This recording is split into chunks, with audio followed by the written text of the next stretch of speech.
Hello students, question number 4 from JEE 2023, 11th April, shift 2. The question is, let the function f is from 0 to 2 to r be defined as this, कि e की power minimum of these two functions and e to the power है greatest integer of x minus ln x for the interval x belongs to 1 to 2 and यहाँ पर for x belongs to 0 to 1 where this denote okay then the value of this integral बताना है हमें क्या आएगा।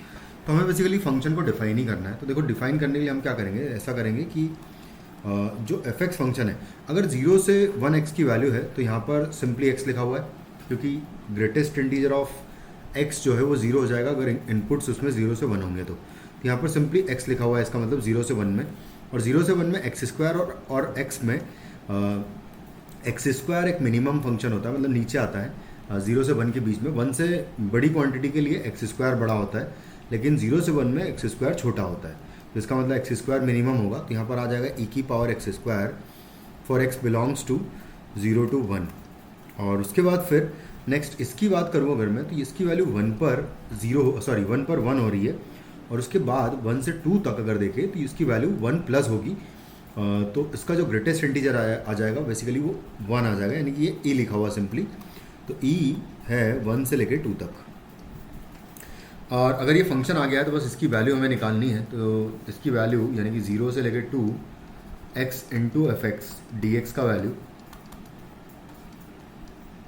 तो 0 से 1 के बीच में अगर देखें तो जो फंक्शन होगा वो हो जाएगा ई की power x square D x, और प्लस 1 से लेकर 2 तक अगर देखें तो 1 से लेकर 2 तक में आ जाएगा सिंपली ई आ जाएगा एफ एक्स की प्लेस पर, क्योंकि ऐसे ही हमने फंक्शन को डिफाइन किया है। बस अब इनकी वैल्यू निकालना है। इस को सॉल्व करने के लिए एक्स स्क्वायर को हम लोग टी पुट कर देंगे, तो 2x dx का वैल्यू dt हो जाएगा, यानी कि x dx जो ऊपर लिखा हुआ है इसका वैल्यू हो जाएगा dt अपॉन 2।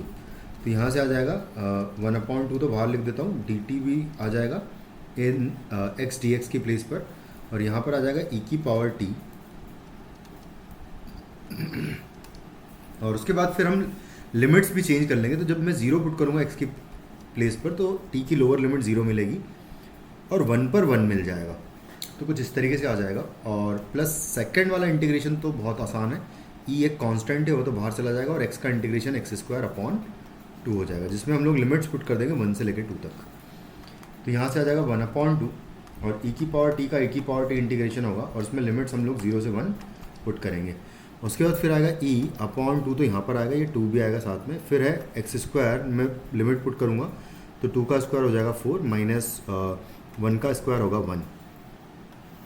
बस अब इसका फाइनली वैल्यू पुट कर लेते हैं तो 1/2। अच्छा, यहाँ पर भी लिमिट्स पुट कर लेते हैं। तो जब मैं 1 पुट करूँगा तो e आ जाएगा, और माइनस जब 0 पुट करूँगा तो 1 आ जाएगा। e की t की प्लेस पर जब 0 पुट करेंगे तो e की पावर 0 यानी 1 हो जाएगा वो। प्लस यहाँ पर है e/2, बल्कि 3e/2 लिख लेते हैं इसको।